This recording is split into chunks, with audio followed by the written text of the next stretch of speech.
এদিকে ত্রয়োদশ জাতীয় সংসদ নির্বাচনে প্রার্থিতা ফিরে পেতে আবেদনের শেষ দিন আজ। এই মুহূর্তে আগারগাঁও নির্বাচন কমিশনে আছেন সহকর্মী দিন মোহাম্মদ সাব্বির। সরাসরি যাচ্ছি তার কাছে।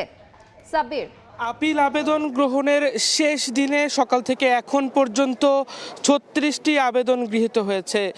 নির্বাচন কমিশনের কর্মকর্তাদের সবশেষ দেওয়া তথ্য মতে এখন পর্যন্ত ৫০৫টি আপিল আবেদন গ্রহণ হয়েছে এ পর্যন্ত, অর্থাৎ গত ৫ জানুয়ারি থেকে শুরু হওয়া যে আপিল আবেদনের যে প্রক্রিয়া, অর্থাৎ সারা দেশের বিভিন্ন জেলা বিভাগীয় রিটার্নিং কর্মকর্তাদের কার্যালয়ে যে বাতিল হওয়া যে মনোনয়নগুলো রয়েছে বা প্রার্থীরা রয়েছে তাদের এই যে বাতিল হয়েছে সেই বিষয়ে তারা আসলে আপিল করতে এসছেন।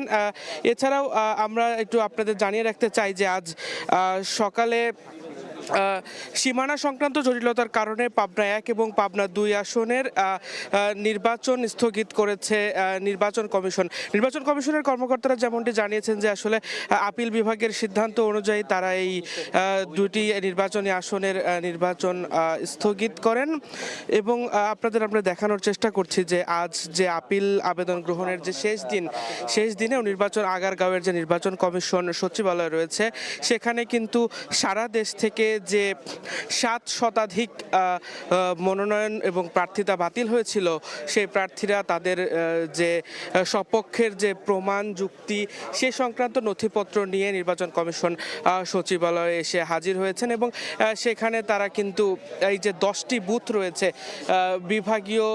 বিভিন্ন বিভাগীয় শহরগুলোকে কেন্দ্র করে 10টি বুথ রয়েছে। সেই 10টি বুথে সেই 10টি বুথে আবেদন প্রক্রিয়া চলমান রয়েছে।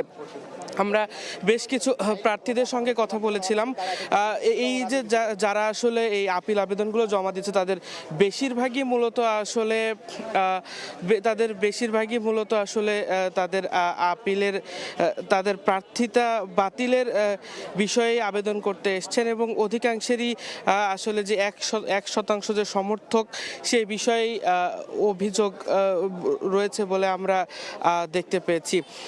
এছাড়াও আপনাদের যদি আরো একটু জানিয়ে রাখতে চাই যে ত্রয়োদশ জাতীয় সংসদ নির্বাচনের কে কেন্দ্র করে একটি সীমানা সংক্রান্ত জটিলতা সৃষ্টি হওয়ার কারণে আজ পাবনা ১ ও পাবনা ২ আসনের নির্বাচনী কার্যক্রম আপাতত স্থগিত করেছে নির্বাচন কমিশনের একজন কর্মকর্তা এই বিষয়টি গণমাধ্যমকে জানান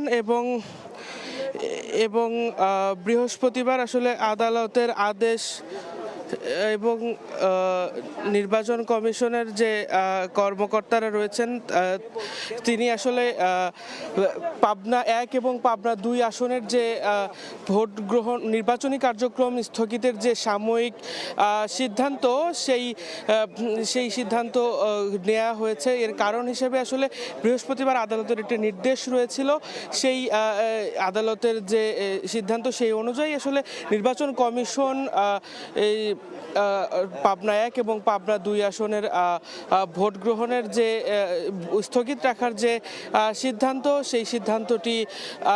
সেই সিদ্ধান্ত স্থগিত করে এবং এখন পর্যন্ত সবশেষ নির্বাচন কমিশনের কর্মকর্তারা যেমনটি জানিয়েছেন যে সীমানা সংক্রান্ত জটিলতা কেন্দ্রিক যে আদালতের যে জটিলতা তৈরি হয়েছে এবং আদালতের যে সিদ্ধান্ত রয়েছে সে অনুযায়ী সাময়িক সময়ের জন্য এই দুটি নির্বাচনী এলাকার নির্বাচনের যে সার্বিক কার্যক্রম তা আপাতত বন্ধ থাকবেন এবং আপনারা দেখছেন যে আসলে নির্বাচন কমিশন সচিবালয়ের সামনে 10টি আপিল সংক্রান্ত বুথ স্থাপিত হয়েছে।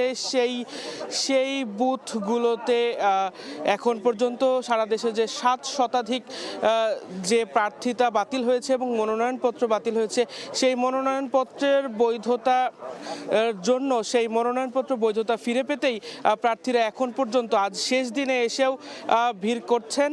আমরা বিপুল পরিমাণ প্রার্থীকে দেখেছি যারা তাদের মনোনয়নপত্র বাতিল হওয়ার কারণে তারা এখন পর্যন্ত লাইনে দাঁড়িয়ে আছেন। তো এই ছিল আমার কাছে নির্বাচন কমিশন সচিবালয় থেকে সর্বশেষ। সরাসরি যুক্ত ছিলাম আগারগাঁও নির্বাচন কমিশনে।